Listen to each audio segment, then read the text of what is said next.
Hello.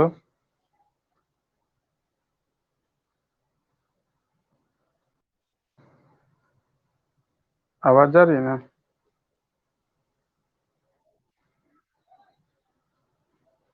ठीक है।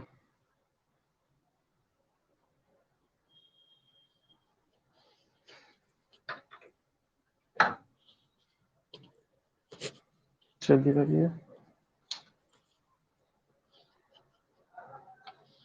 चलिए, वेंचुरी मीटर आप लोग पढ़े थे ना? हम्म।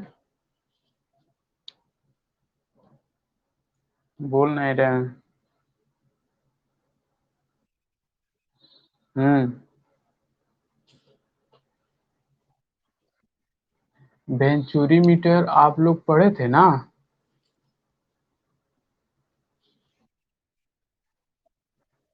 हम्म। चलिए, अब देखिए, उसका इक्वेशन भी आप लोग देखे होंगे, तो उसी को हम थोड़ा सा और एक्सप्लेन करते हैं, कुछ कुछ चीजें जो मतलब कि उस दिन नहीं बताए होंगे। ठीक ना?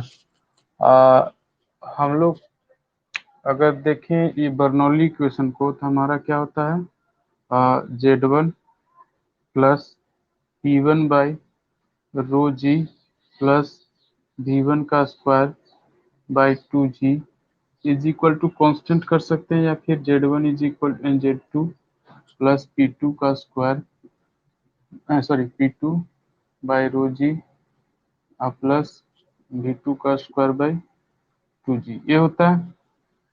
इसको ना, ये कोलेक्टिवली जो रहता है, इसको हम लोग बोलते हैं पाइजोमेट्रिक हेड। पाइजोमेट्रिक हेड। ठीक ना? पाइजोमीटर हम लोग पहले पढ़े हैं ना, जब पढ़ रहे थे मैनोमीटर, ये सब तो प्रेशर मेजरिंग डिवाइस था आपका। तो पाइजोमेट्रिक हेड बोलते हैं Z1 प्लस P1 बाई रोजी को। ठीक है। अब देखिए कि यहाँ पे इस कंडीशन में आपका जो है से Z1 और Z2 दोनों सेम हो जाएगा, क्योंकि ये जो पाइप है आपका हॉरिजॉन्टल है।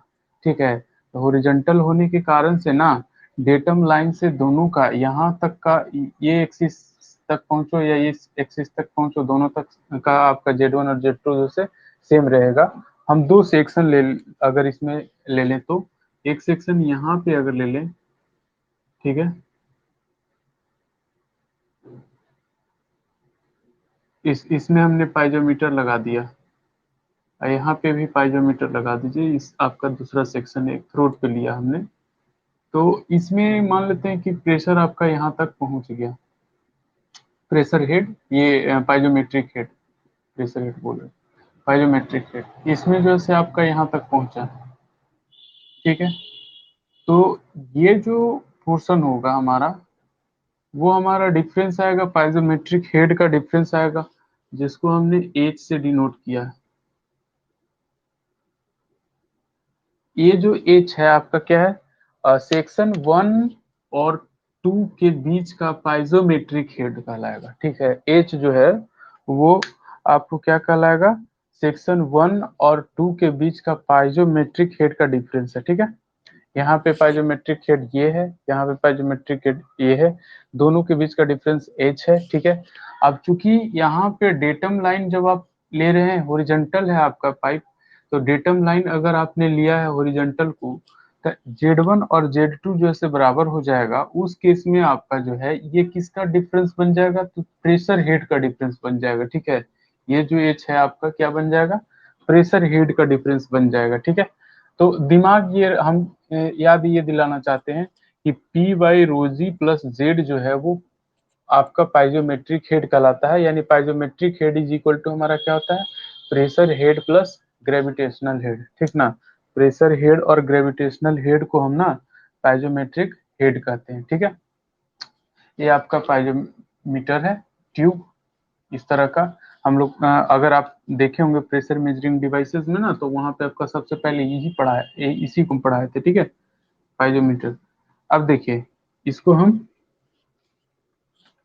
आ, हटा देते हैं। ठीक है, तो पाइजोमेट्रिक हेड के बारे में हम लोग जान गए। वेंचुरी मीटर में ना कुछ कुछ चीजें हैं जिसको मतलब कि हम लोग याद रखते हैं ताकि जैसे वो कंपटीशन में काम आ सके। पहला क्या, इसे ये जो थ्रोट होता है आपका, पहले तो हम लोग सीख चुके हैं ना कि तीन चीजें होती हैं आपका वेंचुरी मीटर में, कौन कौन। तो एक आपका डाइवर्जेंट सेक्शन, दूसरा हमारा थ्रोट, और तीसरा हमारा कन्वर्जेंट सेक्शन, सॉरी, ये कन्वर्जेंट, ये डाइवर्जेंट, और ये आपका थ्रोट। ठीक है, तो ये थ्रोट है। ठीक है, अब ये जो है आपका डाइवर्जेंट सेक्शंस का इनलेट है। ठीक ना, यानी कि इसको हम इनलेट कह रहे हैं, ये आपका क्या है, इनलेट है।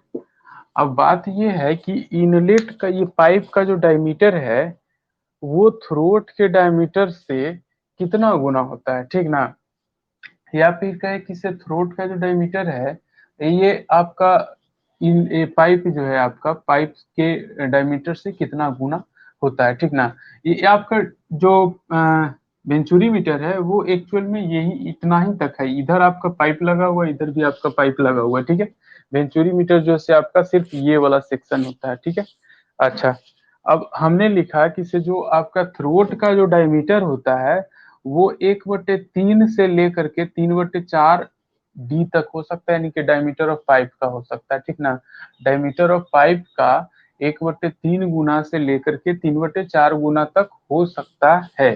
ठीक है, थ्रोट का डायमीटर।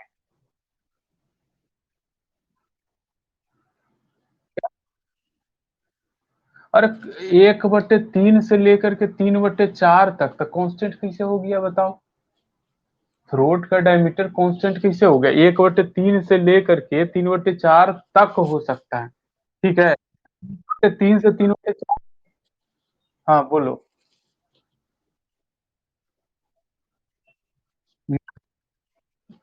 ये तो ये बात का मतलब क्या हुआ, 1/3 से 3/4 तक मतलब उससे ज्यादा हम बोल दिए, उसके बीच में ना होगा बाबू। इन लैंग्वेज का तुमको क्या मतलब पता चल रहा है कि 1/3 से 3/4 तक तो मतलब 3/4 से ज्यादा हम कह देंगे। 3/4 से ज्यादा नहीं होगा और 1/3 से कम भी नहीं होगा। ठीक है, ये होता है मतलब। ठीक ना, तो किसका, तो कैपिटल डी का, इसका जो है 1/3 गुना से लेकर के 3/4 गुना के बीच में ही हो सकता है। ठीक है, ये बात। और अगर हम बात और अगर हम बात करें ये कन्वर्जेंट एंगल की, ये वाला एंगल की, तो ये कितना से कितना के बीच में हो सकता है, तो 15 से 20 डिग्री के बीच में हो सकता है। ठीक ना, 15 से 20 डिग्री ये वाला एंगल कन्वर्जेंट एंगल हो सकता है। ठीक है, वहीं अगर डाइवर्जेंट सेक्शन पे चले तो ये वाला एंगल जो है 6 डिग्री से लेकर के 7 डिग्री तक हो सकता है। 7 डिग्री से ज्यादा नहीं होता है। ठीक ना, 6 से 7 डिग्री होगा, 7 डिग्री से ज्यादा नहीं होगा। बात समझ में आ रहा है। और 7 डिग्री से अगर ज्यादा हुआ तो इस फ्लो में सेपरेशन आना शुरू हो जाएगा। कहने का मतलब ये है कि यहाँ से जो फ्लो होगा वो इससे सट कर करके न चल कर करके क्या होगा, आगे बढ़ जाएगा। और आगे बढ़ जाएगा तो इसमें क्या हो जाएगा, आपका जो है लॉसेस होना शुरू हो जाएगा, यानी कि ईडी करंट बनना शुरू हो जाएगा। ठीक ना, जो उसको लॉस करवाएगा। तो फ्लो सेपरेशन से बचने के लिए ना इस डाइवर्जेंट एंगल को जो हम लोग लेते हैं वो 6 डिग्री से 7 डिग्री के बीच में ही लेते हैं। ठीक है, तो उसी को हमने लिखा क्या, angle of divergence is equal to 6 to 7 degree. ठीक ना, 6 to 7 डिग्री, ये 6-7 नहीं है, 6 to 7 degree. And it should be not greater than 7 degree. और इसको जो है 7 डिग्री से ज्यादा नहीं होना चाहिए। क्यों, to avoid the flow separation, ताकि जो है फ्लो सेपरेशन ना बने। ठीक ना, इसके लिए अब बात करते हैं वेंचुरी मीटर कांस्टेंट पे, सीडी। सीडी जो है वो वेंचुरी मीटर का कांस्टेंट होता है। हम लोग पढ़े थे क्या, कोफिशिएंट ऑफ डिस्चार्ज पढ़े थे ना, कोफिशिएंट ऑफ डिस्चार्ज। वही यहाँ पे आपका सीडी होता है। तो क्यू थ्योरेटिकल बटा में Q actual, sorry Q actual बटा में थ्योरेटिकल था कि थ्योरेटिकल बटा में एक्चुअल था, तो ये होगा एक्चुअल बटा में थ्योरेटिकल। ठीक ना, इज इक्वल टू होता था सी डी। तो Q actual is equal to हमारा होता था क्या, C D into Q theoretical, ठीक ना। यानी कि जो थ्योरेटिकल वैल्यू आता है ना, उससे कम होता है आपका एक्चुअल वैल्यू, ठीक ना, उससे कम होता है एक्चुअल वैल्यू। और यहाँ पे सी डी का नाम जो है ना, हम लोग वेंचुरी मीटर कांस्टेंट के नाम से जानते हैं, ठीक है, या वेंचुरी मीटर कोफिशिएंट के नाम से जानते हैं, जो कि क्या है, कोफिशिएंट ऑफ डिस्चार्ज ही है, ठीक ना। और उसका वैल्यू कितना होता है, तो 0.97 से 0.99 तक के आसपास आपका होता है उसका वैल्यू, एक से कम होता है, इतना जान लो, एक से कम होता है। तो एक से कम होने के कारण से क्या होगा कि क्यू एक्चुअल यानी कि जो आपका एक्चुअल डिस्चार्ज जो होगा वो थ्योरेटिकल डिस्चार्ज से क्या होगा, कम होगा, ठीक ना। एक्चुअल डिस्चार्ज जो होगा वो थ्योरेटिकल डिस्चार्ज से क्या हो जाएगा, कम हो जाएगा, ठीक है। तो ये चीज अगर आप निकालना चाहते हैं सीडी का वैल्यू, ये इससे नहीं, थ्योरेटिकल और एक्चुअल आपको नहीं पता है, बट आपको जो है पाइजोमेट्रिक हेड पता है और लॉस पता है कि से 1 से 2 तक जाने में कितना लॉस हुआ है। अगर आपको ये वाला एज पता है और एक सेक्शन 1 से सेक्शन 2 तक जाने में कितना लॉस हुआ है, अगर वो पता है, तब जो है आप सीडी का वैल्यू निकाल सकते हैं किससे, root under H minus H L by H, जहाँ पे एच एल जो है ना, एच एल जो है ये लॉस ऑफ हेड है, लॉस ऑफ हेड है, कहाँ से कहाँ तक, from section, from section 1 to 2, यानी सेक्शन 1 से सेक्शन 2 तक जाने में जितना लॉस हुआ वो एच एल है, ठीक है। तो C D is equal to, अगर लॉ ये हेड के फॉर्म में अगर हम निकालना चाहें वैल्यू, तो root under H minus H L by H, जहाँ पे एच जो है वो क्या है आपका, तो पाइजोमेट्रिक हेड डिफरेंस है। पाइजोमेट्रिक हेड डिफरेंस कितना बनेगा, तब P1 by rho G plus Z1 और माइनस में P2 by rho G plus Z2, ये आपका जो है क्या बनेगा, H, ठीक है। यानी कि हेड का डिफरेंस, ठीक ना, पाइजोमेट्रिक हेड का डिफरेंस हमारा जैसे इतना आएगा, ठीक है। इसको हम लोग बोलते हैं पाइजोमेट्रिक हेड, ठीक है।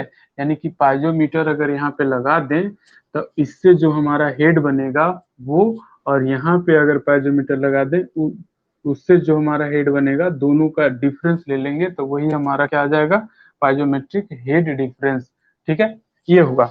अब देखिए नेक्स्ट पॉइंट है हमारा कि venturi meter is used for measuring rates of flow, ठीक ना। क्वेश्चन आपसे पूछा जाता है वेंचुरी मीटर का इस्तेमाल किस लिए किया जाता है, तो ये रेट ऑफ फ्लो को मेजर करता है, किसमें, तो बोथ कंप्रेसिबल और इनकंप्रेसिबल दोनों फ्लूइड्स के लिए ये रेट ऑफ फ्लो को मेजर करेगा, ठीक ना। Compressible as well as incompressible fluids के रेट ऑफ फ्लो को मेजर करेगा। इसका मतलब ये है कि वेंचुरी मीटर जो है वो लिक्विड के लिए भी कारगर है और गैस के लिए भी कारगर है, ठीक ना। कंप्रेसिबल फ्लूइड कौन हो जाएगा, गैस, इनकंप्रेसिबल कौन हो जाएगा, तो लिक्विड, ठीक ना। तो ये वेंचुरी मीटर से हम लोग ना लिक्विड के रेट ऑफ फ्लो को भी मेजर कर सकते हैं और गैसेस के भी रेट ऑफ फ्लो को मेजर कर सकते हैं। बात समझ में आया। चलिए अब कुछ थोड़ा सा और आगे देख लेते हैं इससे। चलिए अगर मान लेते हैं, ये तो हमने एज का कैलकुलेशन जो है पाइजोमीटर के सहारे कैलकुलेट किए ना। अब हम मैनोमीटर लगा करके देखते हैं, मैनोमीटर जो है से क्या कहता है, क्या कैसे बताता है एज, ठीक ना। पाइजोमेट्रिक हेड जो है ना वो आपको मैनोमीटर कितना बताता है, ठीक ना। इसको ऐसे रहने देते हैं, खत्म कर देते हैं, ठीक है। अब जैसे हम लोग क्या फिट कर देते हैं कि इसे मैनोमीटर फिट करते हैं इसमें, थ्रोट और इनलेट के पाइप के पास, ये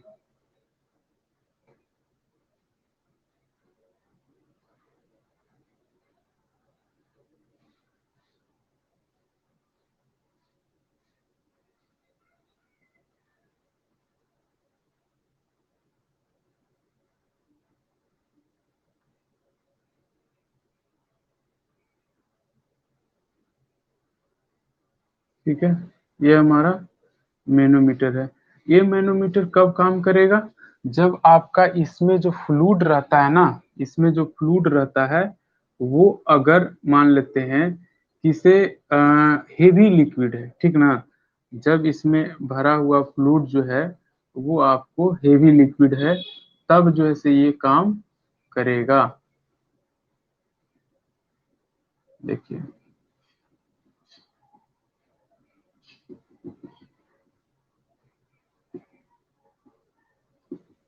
ठीक है, और ये वाला जो है से आपका फ्लूइड आ गया है, जो इसमें पाइप में फ्लो हो रहा है वो वाला फ्लूइड, तो इधर भी वही रहेगा।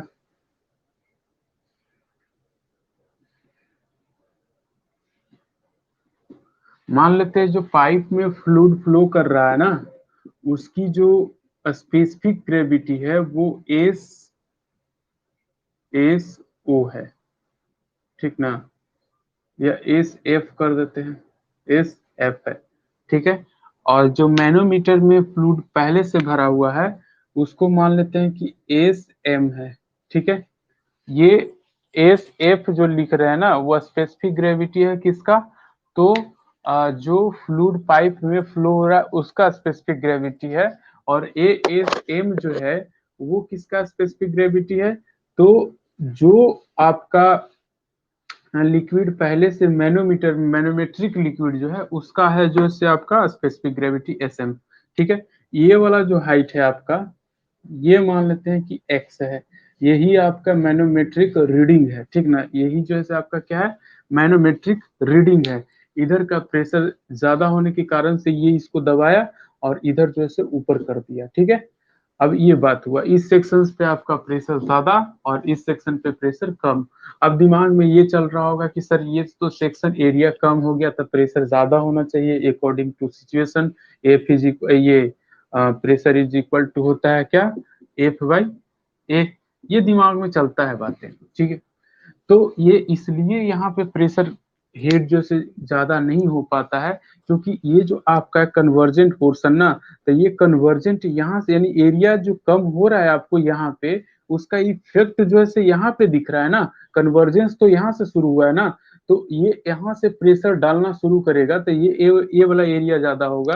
तो प्रेशर फोर्स की अगर आप बात करें तो रो इंटू जी इंटू ए इंटू एच, ऐसा हम लोग पढ़े थे, रो जी ए इंटू एच बार, इस तरह से पढ़े थे। तो एरिया ज्यादा तो प्रेशर फोर्स कहाँ पे ज्यादा, तो इस जगह पे ज्यादा लगेगा, ठीक है। तो इस जगह पे प्रेशर फोर्स ज्यादा, तो इसका मतलब है कि प्रेशर हेड जो से यहाँ पे ज्यादा आ जाएगा, ठीक है।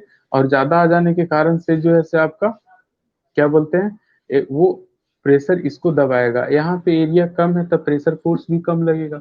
अब वो प्रेशर फोर्स कम लगने का कारण ये होता है कि से जो भी यहाँ पे प्रेशर एनर्जी था, या फिर ये कहें कि pressure energy plus potential energy, वो इस सेक्शन पे जाते जाते काइनेटिक एनर्जी में कन्वर्ट हो जाता है, जिसके वजह से यहाँ पे वेलोसिटी ज्यादा हो जाती है, ठीक है। और स्पीड में फ्लूइड जो है आपका फ्लो कर रहा होता है, ठीक है, ये घटना घटती है। चलिए, अब देखिए कि ये चीजें हमने लिखी, ठीक है। तो यहां से यहां तक मान लेते हैं कि से आपका जो है से H1 है, और यहां से यहां तक जो है से मान लेते हैं H2 है।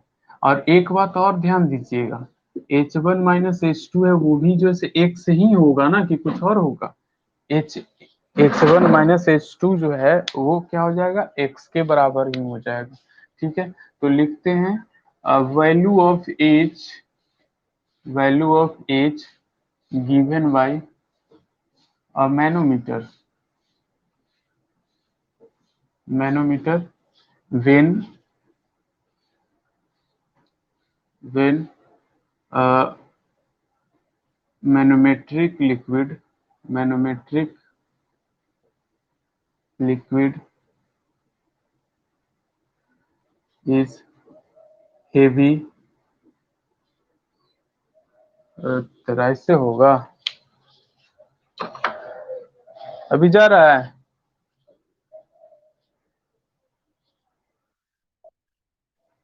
हाँ तो देखिए when manometric liquid is heavier than किससे fluid in pipe fluid in pipe यानी कि जो पाइप में फ्लूइड फ्लो कर रहा है उससे हेवियर है, ठीक है। तब जो है आप लगाएंगे, जैसे हम लोग निकालते थे मैनोमीटर के लिए, ये यूट्यूब मैनोमीटर है ना, तो लगा दीजिए वो जो हम लोग फॉर्मूला लगाते थे, लेफ्ट लिम्ब और राइट लिम्ब में प्रेशर को इक्वेट करते थे, ठीक है। तो इसमें अगर इक्वेट करेंगे तो हमारा क्या हो जाएगा, तो इसमें आपका आ जाएगा क्या, पी ए यानी P1, ठीक है, प्लस में यहाँ से प्रेशर P1 और यहाँ तक आएगा, तो ρ1 × G × H1, ρ1 × G × H1, ठीक है। अच्छा, इज इक्वल टू होना चाहिए इधर का प्रेशर, तब P2 यहाँ पे सेक्शन 2 के पास तो P2, और नीचे आएंगे तो ρ × G × H2, रो, अच्छा प्लस में ना, ρ × G × H2, ठीक है। अच्छा ये ρ1 लिख रहे हैं किसके लिए, फ्लूइड के लिए ना, जो आपका पाइप में फ्लो कर रहा है, प्लस और एक आ जाएगा आपका क्या, ρ2 क्या है आपका, ये मैनोमेट्रिक लिक्विड, तो ρ2 × G × X, ठीक है, ρ2 × G × X। आप क्या करिए कि P1 और P2 एक साथ कर दीजिए, तो P1 - P2, ठीक है, और ρ1 ρ2 सब एक तरफ लेकर के चले जाइए, तो यहाँ आपका क्या हो जाएगा, ρ1 G × H2 minus ρ1 G × H1 plus ρ2 G × X, ठीक है। अब यहाँ से आपका बन जाएगा P1 - P2 is equal to ρ1 G × H2 है आपका, तो इसको अगर हम करें तो हमारा बन जाएगा क्या, रो, इस तरह से ρ1 × G H2 - H1 plus ρ2 G X, इस तरह से लिख सकते हैं हम, कोई दिक्कत है नहीं। अब आपको याद होगा अगर हम कहें तो एस यानी specific gravity is equal to होता है और डेंसिटी ऑफ फ्लूइड बटा में डेंसिटी ऑफ वाटर, ठीक है, होता है ना, ये चीज दिमाग में रखना, इसको हम कन्वर्ट करेंगे आगे। तो ये H2 - H1 जो है एक्स ही है ना, तब P1 - P2 is equal to ρ1 × G into, ये हो जाएगा आपका क्या, तो x, और प्लस में ये हो जाएगा आपका ρ2 × G × X। अब x कॉमन ले लीजिए, तो P1 - P2 is equal to हो जाएगा ρ1 × G माइनस ρ2, अच्छा x G भी तो कॉमन हो रहा है सर, तो ρ1 - ρ2, अच्छा माइनस कहाँ से, प्लस ना, ρ1 + ρ2 इंटू G × X, ऐसा कर सकते हैं ना। अब एक बात ध्यान में रखो कि हम जो है ना क्या करते हैं कि डिवाइड कर देते हैं किससे, तो ρ × G से डिवाइड कर देते हैं, ठीक ना। ये ρ × G क्या है, फ्लूइड वाला, यानी ρ1 × G कर दो इसको, ठीक है। तो ρ1 × G कर सकते हैं, कोई दिक्कत नहीं, तो इधर भी हम लोग करे पड़ेगा, ρ1 × G से डिवाइड, तो G से तो G खत्म हो गया, ठीक है। तो इधर बच गया क्या, P1 - P2 बाई ρ1 × G जो है, आपको याद दिला दें इसे, ये क्या हो जाएगा, P1 by ρ × G minus P2 by ρ × G, ये आपका जो है क्या हो जाएगा, H के बराबर हो जाएगा, क्यों, क्योंकि यहाँ पे Z1 और Z2 जो है ना वो आपका खत्म है, वो है ही नहीं, ठीक है। तब P1 बटा में ρg माइनस P2 बटा में ρg जो है H है, यानी पाइजोमेट्रिक हेड है, तो इसको हम लोग जो है H कहेंगे, इज इक्वल टू, अगर हम इधर देखें तो ये हमारा जो है ρ1 बटा में ρ1 माइनस रो, अच्छा प्लस ρ2 माइनस कहीं पे ना ना, ठीक है ठीक है। रो टू बटा में रो वन, ठीक है, और इनटू में एक्स आ गया, ठीक है, कोई दिक्कत नहीं। हमको लग रहा है कहीं पे माइनस हम खा रहे हैं कि P two minus P one, ठीक तो है। रो वन कहीं पे माइनस तो नहीं खाया जा रहा है, माइनस ठीक ठाक है।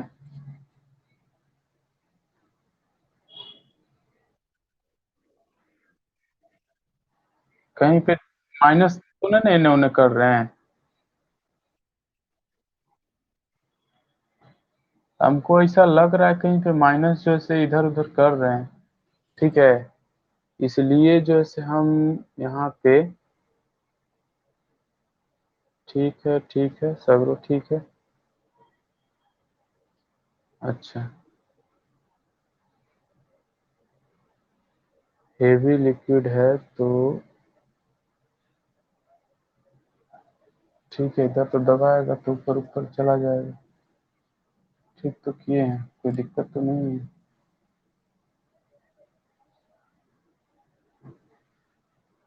चलिए ठीक है, कहीं पे दिक्कत होगा तो बाद में, हमको ऐसा लग रहा है कि कहीं पे दिक्कत आ रहा है, माइनस आना चाहिए लेकिन माइनस आ नहीं रहा है, तो निश्चित रूप से कहीं पे तो दिक्कत है, ठीक ना।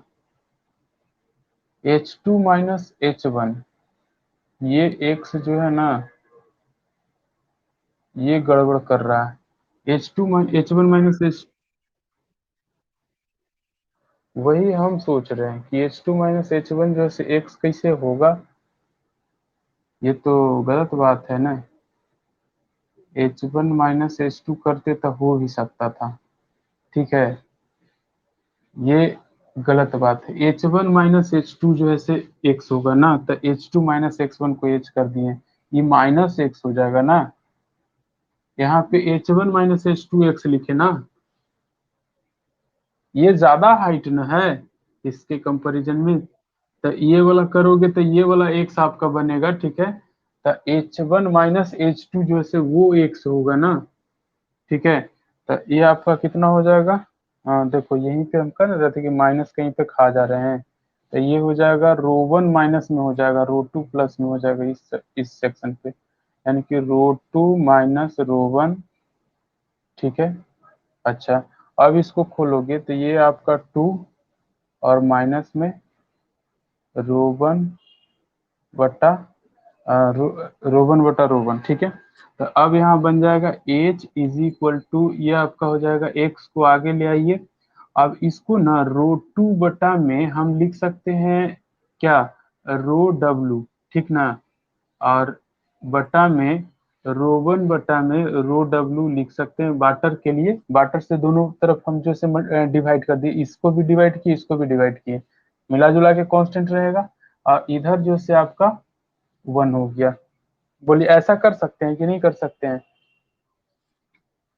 बोलिए, सेम चीज से ऊपर नीचे डिवाइड कर सकते ना है, डेंसिटी ऑफ वाटर से यहाँ पे भी डिवाइड किया यहाँ पे भी डिवाइड किया, ऊपर में भी नीचे में भी, कोई दिक्कत, कर सकते हैं कि, दिक्कत नहीं ना है। तो अब आपको जो है C H is equal to क्या हो जाएगा, एक्स इंटू, ये आपका रो टू बटा में जो रो डब्लू है वो हमारा जो है से क्या है, तो एस एम है, ठीक ना, S M divided by S F minus जो है से वन, यानी कि ये आ गया किस फॉर्म में, ये तो आपका था डेंसिटी के फॉर्म में ना, और वो इस आप, ये आपका जो से आ गया स्पेसिफिक ग्रेविटी के फॉर्म में, ठीक है, यानी कि एच का वैल्यू जो होगा वो X into S M minus S M divided by S F minus में वन, ठीक है, जहाँ पे एस एम जो है वो आपका क्या है, specific gravity of manometric fluid, ठीक है, और एस एफ जो है से specific gravity of flowing fluid in the pipe, ठीक है, ये, और तो वहां से हम लोग एज का कैलकुलेशन इस तरह से कर सकते हैं, ठीक है। अब बात ये आती है कि तो ये तो हम लोग निकाले हैं हेवियर लिक्विड के लिए ना, अगर ये आपका हेवियर लिक्विड रहेगा तब, अगर मान लेते हैं कि से वो रहे लाइटर लिक्विड रहे तब, अगर लाइटर लिक्विड रहेगा तो इस तरह इसमें जो है से नहीं आएगा, इसका जो है से उलटना पड़ेगा कहानी। अगर लाइटर लिक्विड रहेगा, ये अगर हेवियर रहेगा तो ये नीचे न चल जाएगा, इधर से भी आएगा तो नीचे चल जाएगा, जो लाइटर लिक्विड है वो ऊपर जाके फ्लो के साथ मिल जाएगा, यानी कि वाटर के साथ वो अति जो फ्लो हो रहा होगा लिक्विड उसके साथ वो फ्लो कर जाएगा, ठीक ना। तो इसको उलटना पड़ेगा। ये जो आपका मैनोमीटर है ना, यूट्यूब मैनोमीटर, वो इन्वर्टेड यूट्यूब मैनोमीटर लगाना पड़ेगा, ठीक है, अगर लाइटर लिक्विड रहेगा तब। अब बात जो है थोड़ा सा खाली बदल जाएगा, क्या, इसे ये जो वन है इधर आ जाएगा, माइनस में एस एम बटा एस एफ जो से उधर चला जाएगा, ठीक ना। तो इसको यहाँ तक तो कोई दिक्कत नहीं है, ये है। हाँ, तो ये आपका आएगा फाइनल वैल्यू एच का, ठीक है।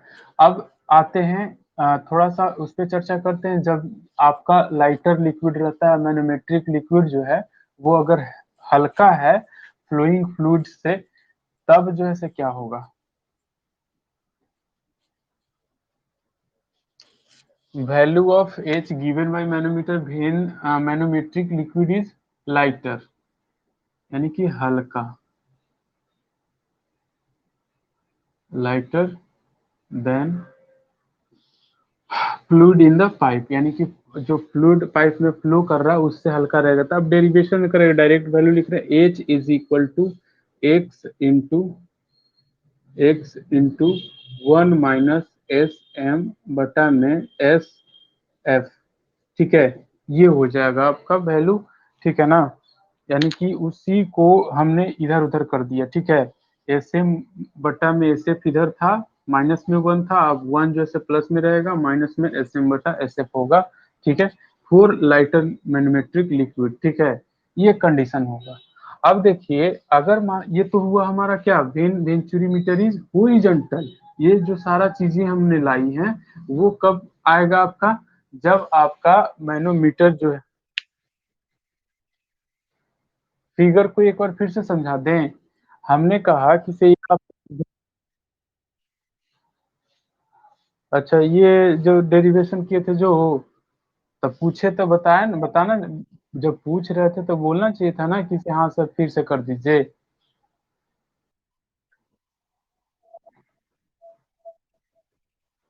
अच्छा कोई बात नहीं, वीडियो में तो बन गया ना है, तो एक बार उसको रिपीट करके देख लीजिएगा, का टेंशन है।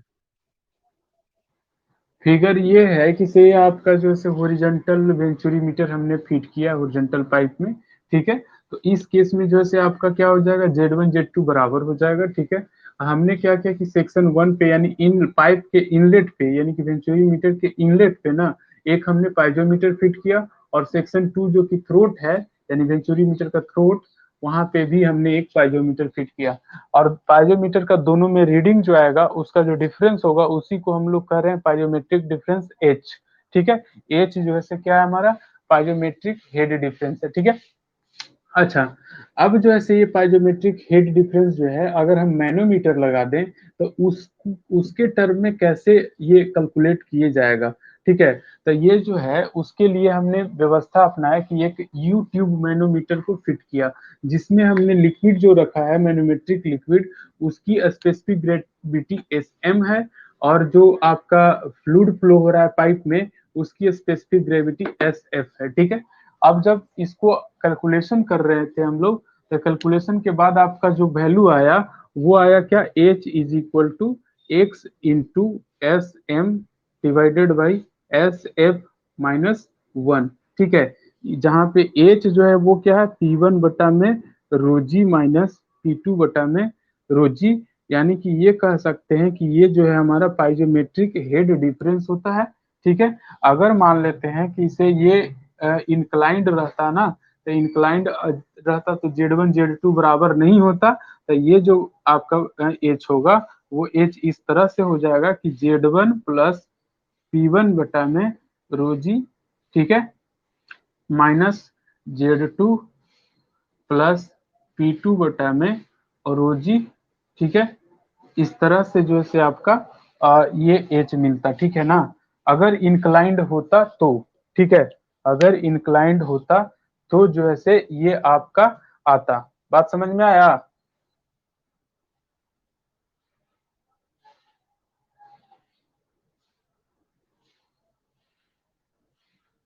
अब तो बोलो, फिर चल गया नेटवर्क। जुड़े हुए हो कि नहीं? लगता है सबके नेटवर्क एक ही बार का भाग गया।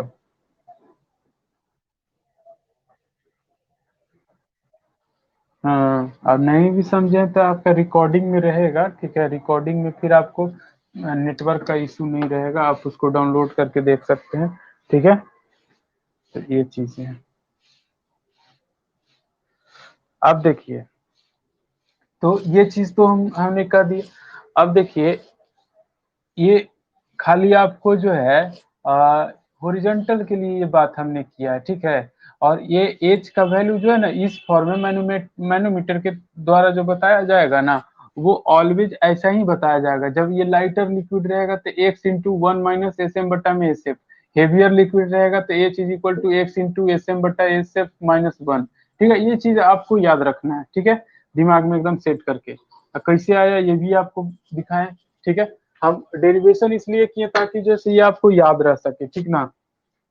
चलिए, अब जो है हम देख लेते हैं दो केसेस जो अलग अलग हैं आपको। इंक्लाइंड के केस में क्या होगा और वर्टिकल के केस में क्या होगा, इस तरह से जो आप कैसे भी वेंचुरीमीटर को घुमा फिरा के रख सकते हैं, ठीक ना।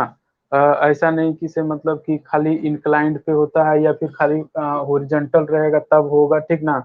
आपको जो है से हर केस में आपको ये इलिजिबल रहेगा, ठीक ना, हर केस में जो है आपका ये काम करेगा, ठीक ना। अब देखिए, इंक्लाइंड अगर आप रखते हैं तो क्या होता है, ठीक है। तो इंक्लाइंड रखिएगा तो पहले हेवियर लिक्विड के लिए रखेंगे, ठीक है। हेवियर, स्पेलिंग हम गलती लिखते हैं क्या? H E A V, H E A V I O R, heavier. क्या? E R? हट, ई आर होता है यार, तू नहीं तो आओ गलती बोल। ई आर होता है हेवियर, हेवियर। ग्रैंड, लो हम तोनी से उम्मीद रखते हैं कि तोनी सही बोलो तो हनियो गलत बोल देता है। मीनिंग हमर खराब है तो तोहनियो खराब है। बस, हाँ, हेवियर लिक्विड जब रखेगा तो क्या होगा, एच इज इक्वल टू, चूंकि यहाँ पे Z1 जो है वो Z2 के बराबर नहीं होगा ना फॉर इंक्लाइनेशन। ये नेक्स्ट है आपका इंक्लाइंड, इंक्लाइंड वेंचुरीमीटर, वेंचुरीमीटर, ठीक ना। इंक्लाइंड वेंचुरीमीटर के लिए Z1 जो है Z2 के बराबर नहीं होगा। ऐसा अगर रहेगा पाइप तो बताइए, ये आपका Z1 Z2 का भी बराबर हो सकता है? ये आपका यहाँ से यहाँ तक Z1 और यहाँ से यहाँ तक आपका Z2 कभी बराबर होगा बताओ? नहीं ना बराबर होगा, तो ये बराबर नहीं। अब नहीं बराबर होगा ना, तो जो है से आपका पाइजोमेट्रिक हेड डिफरेंस जो होगा वो अलग हो जाएगा। नहीं हो जाएगा अलग, देखो कैसे अलग हो जाएगा। इज इक्वल टू क्या हो जाएगा, Z1 प्लस में P1 बटा में ρg, ये हो जाएगा आपका माइनस में Z2 प्लस में P2 बटा में ρg। ये जो है से आपका क्या बनेगा, एच का वैल्यू, पाइजोमेट्रिक हेड डिफरेंस का वैल्यू जो है से ये आएगा, ठीक है। जब इंक्लाइंड रहेगा तब, जब इंक्लाइंड रहेगा तब, ठीक है। और जो उस तरह से जो वैल्यू हम लोग लाए थे एच का वैल्यू, उसमें जो है कोई चेंजिंग नहीं होगा, उसमें जो है कोई चेंजिंग नहीं होगा, ठीक ना। S M is equal to S F minus one, ये जस का तस रहेगा, ठीक है। इसका कोई जो है से डाटा चेंज नहीं करेगा, चाहे इंक्लाइंड रहे चाहे हॉरिजॉन्टल रहे, उससे कोई लेना देना नहीं है, ठीक ना। उसी तरीके से लाइटर लिक्विड अगर रहेगा, four lighter, LIGHTER, lighter manometric, manometric liquid, जब लाइटर मैनोमेट्रिक लिक्विड रहेगा तो उस केस में भी जो ऐसे आपका एच का वैल्यू इसके हिसाब से तो वही रहेगा Z1 plus P1 by rho जी, और माइनस में Z2 प्लस में P2 बाई रो जी। ठीक है, ये हो गया। बट एच का जो वैल्यू इस फॉर्म में यानी कि मैनोमीटर के द्वारा जो बताया जाएगा वो x इंटू 1 - SM में SF यही रहेगा, ठीक ना, लाइटर लिक्विड के लिए। तो ये चीज याद रखना बड़ा आसान है, नहीं ये आप मैनोमीटर वेंचुरी मीटर को ना कैसू कर दो, ये यही रहेगा, ठीक ना, इसमें चेंजिंग नहीं हो रहा है। ये हो रहा है, बोलिए। अब थोड़ा सा ना क्वेश्चन क्वेश्चन पे ध्यान देते हैं, ठीक है, ताकि जो है से आपका कुछ सॉल्यूशन बन सके। क्वेश्चन हमारा है, कहाँ गया क्वेश्चन था, अभी तो था यहाँ पे, हाँ आइए। अभी टाइम तो बहुत होगा का, है ना। आइए, ये है तो इसको ये कहानी गोल कर देते हैं। वेंचुरी मीटर कल पढ़ा देंगे, पिटोट ट्यूब नतोरिफिस मीटर, ऐसी करके एक एक दिन एक मीटर खत्म कर देंगे। ओ, लास्ट वाला छोड़ करके बोलना, ठीक है, लास्ट वाला लगता है कि नहीं बना था। अच्छा अच्छा अच्छा, ठीक। 5 नंबर नहीं बनाने हैं तो देखते हैं 5 नंबर कहाँ पे है, देखे पड़ेगा ना। अम्म, अच्छा यही वाला था क्या कि the water is flowing through a taper pipe of length 50 metre having diameter इतना centimetre at the upper end and the 20 centimetre at the lower end, ठीक है, at the rate of 60 liter per second the pipe has a slope of 1 in, अच्छा अच्छा अच्छा अच्छा, ओहो 1 in 40 है, ठीक ना। तो find the pressure at the lower end if the pressure at the higher level is 24.525 Newton पर सेंटीमीटर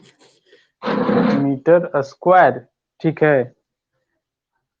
कैसे है ये, इस तरह से ना देखो, इसको तो फिर मिटाना पड़ेगा हमको ना।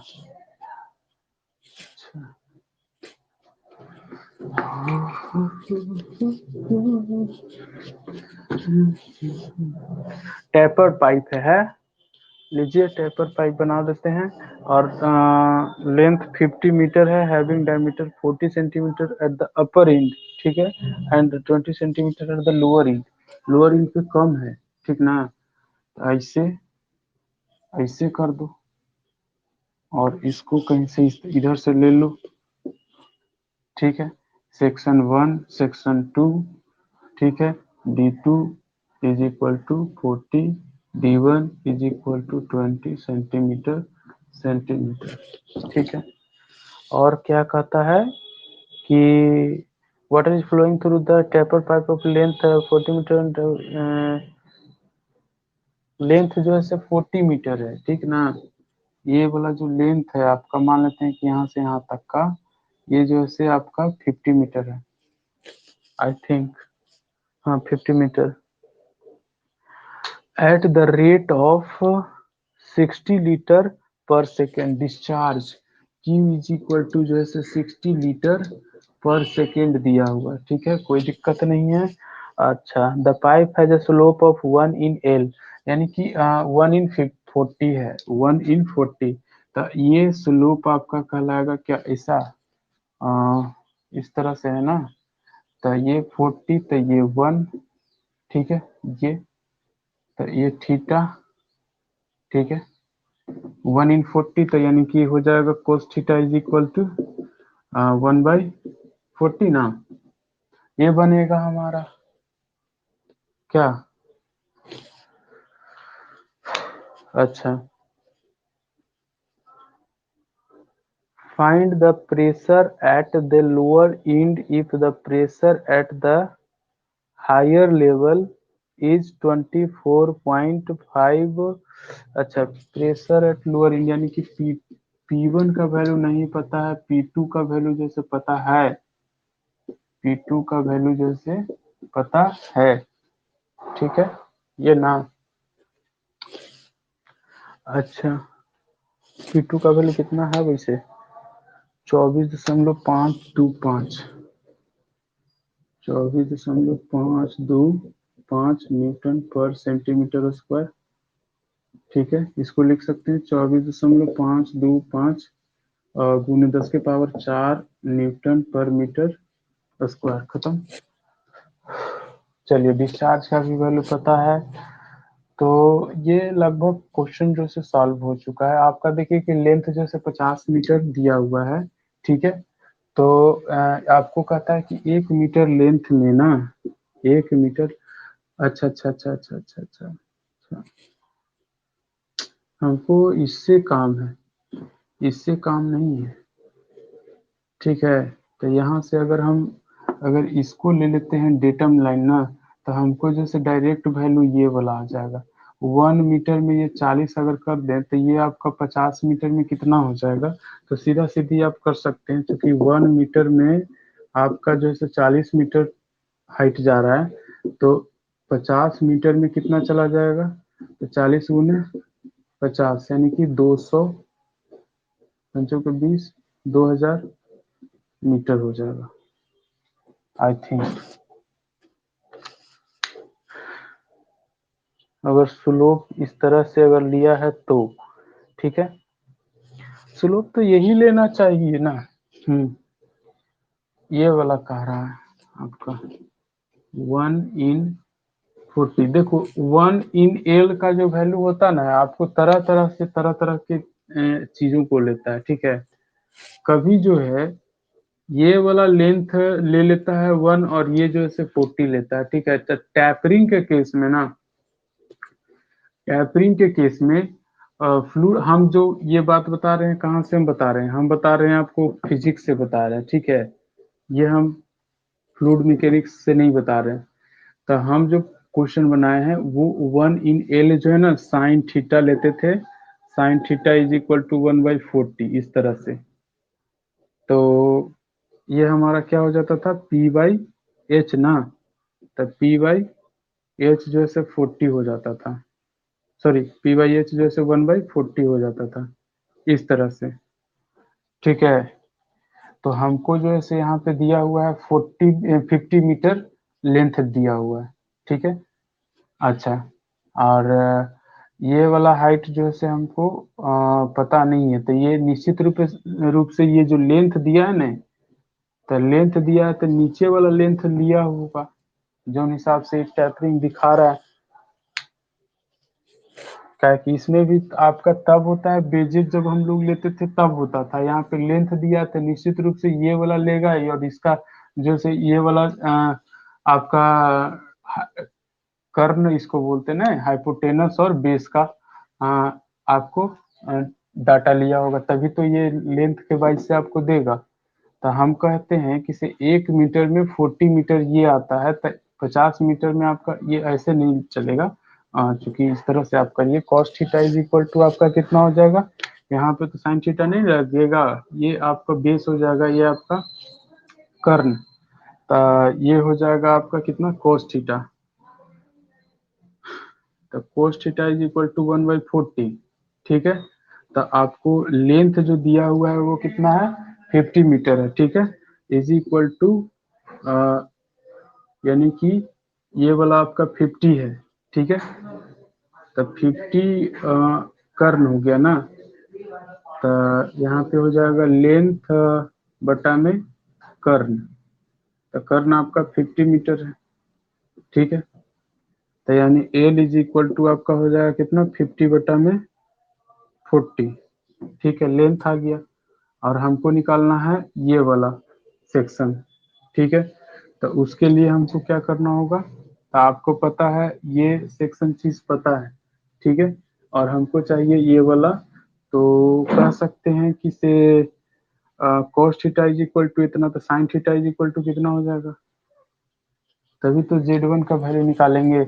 अच्छा, डायरेक्ट sin थीटा लेकर के बना दे क्या, हम जो पहले जानते थे उसके हिसाब से, तब जो है सर जल्दी और आसानी बन जाएगा। देखो ध्यान देना, साइन थीटा अगर ले लेते हैं तो 1/40 L/50, यानी कि एल इज इक्वल टू हमारा हो जाएगा कितना, लेंथ है तो ये एच Z1 हो जाएगा, तो ये 50/40 इतना मीटर हो जाएगा, यानी 5/4 हो जाएगा। ठीक है, अब आ जाओ कर दो, क्या हो जाएगा आपका, Q is equal to A1V1 is equal to A2V2। ठीक है, तो आपका बन जाएगा A1 कितना है, 5/4 इंटू D1 आपका कितना है, तो 20 का square is equal to 5/4 into D2 है 0.4 का स्क्वायर। ठीक है, अच्छा ये हुआ, इज इक्वल टू 60 लीटर है, तो 60 × 10⁻³ तो 60 × 10⁻³ इज इक्वल टू इतना। ठीक है, तो इसको ये बोलोगे तो V1 का वैल्यू निकल जाएगा, यहाँ पे V1 ना इंटू V2, तो V1 का वैल्यू निकालोगे तो क्या हो जाएगा, 60 × 4 × 10⁻³ और डिवाइडेड बाई ये हो जाएगा 0.04। ठीक है, और V2 का वैल्यू इसी तरीके से निकालोगे तो 60 × 4 अच्छा पाई भी तो है नीचे, पाई, हाँ 60 × 4 गुना 10⁻³ बटा में पाई इंटू 0.16, ये हुआ। ठीक है, दोनों का वैल्यू V1 और V2 का वैल्यू यहाँ पे फाइंड आउट करके बताओ कितना होता है। ठीक है, इसका तो वैल्यू आ गया है, यानी कि ये जो है एल जो आया है वो Z2 का वैल्यू हो जाएगा हमारा। ठीक है, Z2 इज इक्वल टू 5/4। ठीक ना, इसको हम बाद में इस्तेमाल कर लेते हैं, पहले देख लेते हैं आता है कि नहीं आता। V1 का आया 1.90 मीटर पर सेकेंड ना, और इसको बोलिए,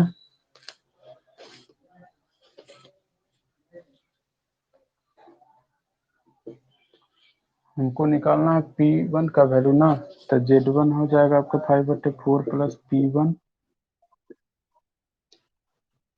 0.477 मीटर पर सेकेंड है। ठीक है, तो ये लगा दीजिए P1 बटे में रो जी, और प्लस में V1 का स्क्वायर 1.90 का स्क्वायर बटा में 2 इंटू 9.81, और इज इक्वल टू Z2 आपका कितना है 5, अच्छा ये Z1 तो 0 हो जाएगा, 5/4 तो Z2 है, प्लस P2 का वैल्यू आपका दिया हुआ है 24.525 गुना 10⁻4 गुना 10⁻4, ये अब डेटम लाइन रहा नहीं ना, डेटम लाइन तो आपका वही है, बटा में रो आपका कितना, तो एक वाटर फ्लो कर रहा है कि वाटरे है, तो 1000 इंटू 9.81 और प्लस में V2 का स्क्वायर आपका 0.47 का स्क्वायर हो जाएगा, 477 का square but divided by 2 into 9.81। ठीक है, और यहाँ से आप निकाल सकते हैं P1 इज इक्वल टू हो जाएगा क्या, रो इंटू जी, यानी कि 1000 गुना 9.81 और इंटू में इधर आपका अगर कैलकुलेशन कीजिएगा तो 5/4 प्लस ये हो जाएगा 24.525, और ये कट जाएगा तो ये आपका हो जाएगा गुना में 10 और डिवाइडेड बाई 9.81, और प्लस में ये हो जाएगा 0.477 इनका होल स्क्वायर और डिवाइडेड बाई 2 इंटू 9.81, और माइनस में ये वाला लेके चल जाइए उधर, तो 1.96 98 था 90 का होल स्क्वायर और डिवाइडेड बाई 2 इंटू 9.81 हो गया। इसको कैलकुलेट कीजिए, आंसर लाइए।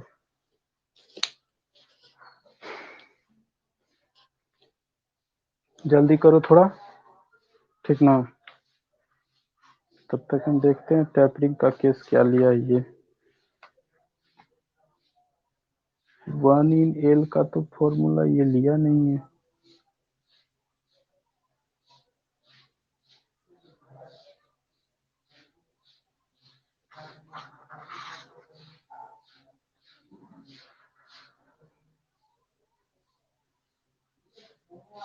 बन गया।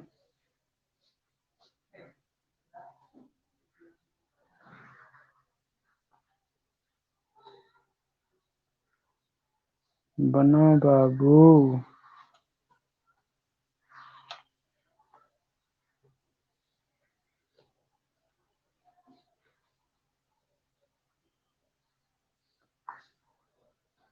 आया आंसर या नहीं आया, जल्दी बोलो ना, तो ना आगे कुछ करें।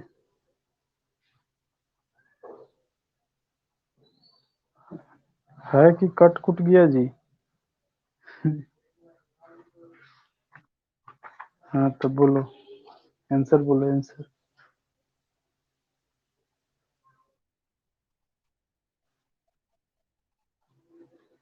आया? तो आंसर आ रहा है कि नहीं आ रहा से बोलो।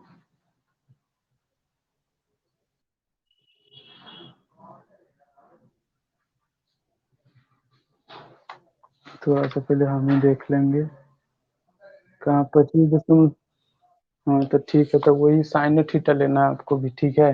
1 in L लिखता ना है जब भी, तो इसका मतलब ये होता है कि आप जो है ना, 1 in L का मतलब होता है कि जब आप 1 मीटर हो, 1 मीटर अगर आप ऊपर के डायरेक्शन में जा रहे हैं ना, तो उसका जो है तिरछी डायरेक्शन में जो लेंथ है वो L आ रहा है, ठीक है। तो साइन थीटा का ये स्लोप बनता है, sine theta is equal to हमारा क्या हो जाएगा, तो P/H होता ना है, ठीक है। तो 1 मीटर जो है से आपका परपेंडिकुलर, तो एल जो है वो तिरछी लंबाई कितना होगा, वो हाइपोटेनस के बराबर हो जाएगा, ठीक है। तो बार बार लाइट आ रहा है जा रहा है, ये क्या मतलब बन रहा है भाई। ठीक है, अभी दिख रहा है।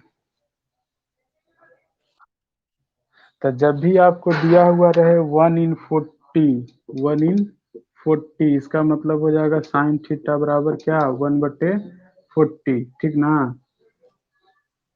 बात समझ में आया। साइन थीटा बराबर 1/40। अब लेंथ अगर दिया हुआ रहेगा, तो इसको हम लोग करेंगे, लेंथ हमारा टैपरिंग लेंथ इस तरह से न रहेगा, एल, ठीक है। और हमको जैसे ये वाला चाहिए होता है Z1 या Z2 के लिए, इसको तो मान लेते हैं कि हम ले लेंगे, यहाँ से डेटम लाइन सेट करेंगे तो Z1 हमारा तो 0 हो जाएगा, लेकिन Z2 के लिए तो हमको ये वाला हाइट चाहिए ना। तो ये हाइट कैसे आएगा, लेंथ तो आपको 50 मीटर पता है, लेकिन ये Z2 है वो आपको नहीं पता है, ठीक ना। तो उसके लिए हम लोग क्या करते हैं कि इसे साइन थीटा बराबर आपको 1/40 हुआ, तो उसी तरीके से इसको में लगाएंगे कि हमारा जो हाइट है, ये तिरछी ऊंचाई जो है वो दिया हुआ है कितना, 50 मीटर, यानी कर्ण। तो लंब जो है से मान लेते हैं कि लंब वो Z1 है या Z2 है, ठीक है। डिवाइडेड बाई कर्ण कितना हो जाएगा, तो 50। तो 1/40 बराबर Z2/50 करोगे तो Z2 का वैल्यू 50/40 आ जाएगा, इस तरह से, ठीक है। टैपरिंग के केस में ऐसा क्वेश्चन देता है, ठीक है, जो जनरली जो है से सिविल के लिए ज्यादा ये यूज होता है, ठीक ना। 1 in L का जो है ना कॉन्सेप्ट, वो सिविल इंजीनियरिंग में बहुत ज्यादा यूज होता है, ठीक है। जब आप इरिगेशन वगैरह का पाइप सेट करते हैं ना, तो वहां पे आपको देखना पड़ता है कि कितना टैपर पाइप है आपका और कितना इंक्लाइनेशन पे लगाया जा रहा है, ठीक है। तो ये चीज है। मिटाएं।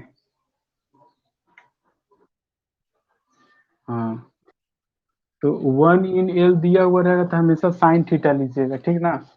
Sign theta is equal to 1/40 is equal to जो टैपिंग आपका लेंथ दिया हुआ होगा, परपेंडिकुलर बाई वो लेंथ ले लीजिएगा, आ जाएगा आपका वैल्यू जेड का। ठीक है, अब वो सेक्शन 2 पे होगा ना, 1 पे तो हमने डेटम लाइन को ही सेट कर लीजिएगा। देखिए जब भी इंक्लाइंड पाइप आपका रहेगा ना, देखिए इस तरह का पाइप अगर आपका है तो क्या कीजिएगा कि दो सेक्शन दिया, मान लेते हैं ये सेक्शन और ये सेक्शन दिया है, दो सेक्शन हमारा दिया है, तो इसमें हमारा फायदा एक क्या हो जाता है कि एगो को जीरो कर देते हैं, ठीक है। यहाँ से हम डेटम लाइन अगर सेट करेंगे तो हमारा जो एक्चुअल ये वाला आपका एक्सिस है, तो ये एक्सिस से जो हमारा ये वाला डिस्टेंस होगा यहाँ से लेकर के यहाँ तक, यही हमारा Z2 होगा, और Z1 जो है जीरो हो जाएगा। Z1 आपका जीरो, क्योंकि ये जो है डेटम लाइन पे आ गया, ठीक है ना। तो हमको इंक्लाइंड पाइप भी देता है ना, तो एक्सिस को हम बढ़िया से चूज अगर कर लें तब जैसे हमारा काम आसानी से बन जाता है, ठीक ना। एक ही गो का वैल्यू हमको पुट करना पड़ता है, Z1 अपने आप खत्म हो जाता है। अगर मान लेते हैं कि से ये कह दे क्वेश्चन में कि Z1 इतना हाइट है डेटम से, Z2 इतना हाइट है डेटम से, तब Z1 और Z2 लेना आपको मजबूरी है, ठीक ना। लेकिन इंक्लाइंड दे दे या फिर हॉरिजॉन्टल दे दे, हॉरिजॉन्टल दे देगा तो लेने का कोई जरूरत नहीं है, इंक्लाइंड दे देगा तब जो है एगो को ना डेटम लाइन पे फिक्स कर दीजिए, दूसरा को ना आप जैसे ऊंचाई ले लीजिए, ठीक है। तो इसमें भी आपको थोड़ा सा सुविधा हो जाता है, ठीक है। डेटम लाइन लेने से सुविधा हो जाता है कि Z1 का वैल्यू जीरो हो जाता है, ठीक है। और चाहे तो आप नीचे भी ले सकते हैं, लेकिन उसके लिए आपको Z1 का भी वैल्यू फिर से फाइंड आउट करना पड़ेगा, तो उसको छोड़ कर करके हम लोग जैसे यही ज्यादा अपनाते हैं, ठीक है। और अगर वर्टिकल रहेगा तो उसमें तो ऑटोमेटिक आपको जैसे वो खत्म हो जाएगा।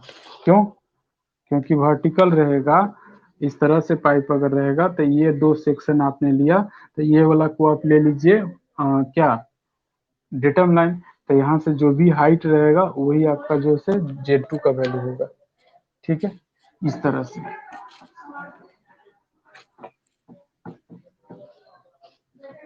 लाइन कट काहे जा रहा है भाई, ऐसे कटेगा तो दिक्कत ना हो जाएगा।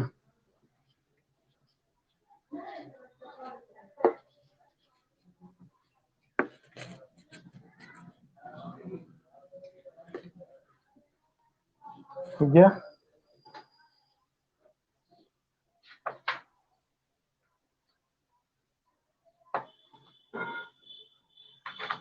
अब आपका है वेंचुरी मीटर पे क्वेश्चन है, ठीक है। कहता है एक क्वेश्चन ले लेते हैं हम वेंचुरी मीटर के ही कि पूरा हो गया टाइम। और तो ठीक है, तो मतलब कि कल क्वेश्चन करेंगे और का वेंचुरी मीटर पे, ठीक ना। इसका नोट्स जो है से चला जाएगा शाम तक।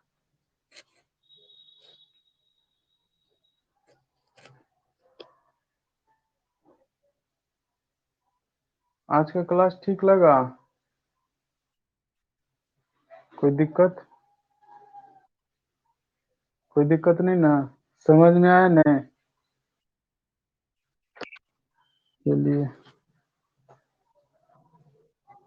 कोई दिक्कत होगा ही नहीं। वेंचुरी मीटर का तो नोट्स हम दे दिए थे ना। तो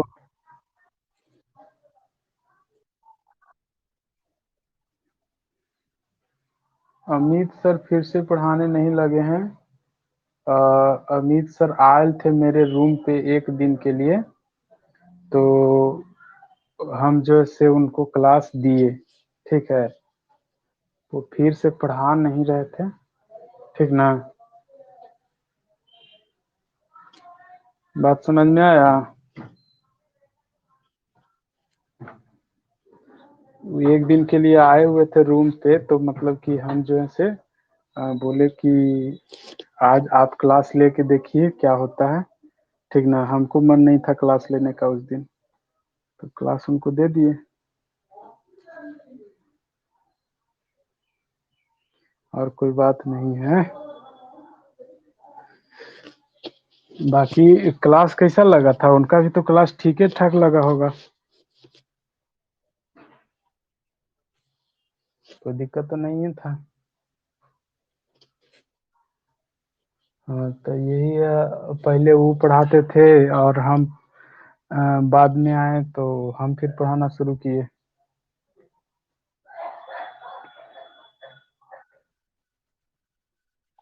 ठीक है, तो अब एंड करते हैं। आप लोग रेगुलर क्लास ज्वाइन कीजिएगा, ठीक है ना? संडे को टेस्ट रहेगा आपका।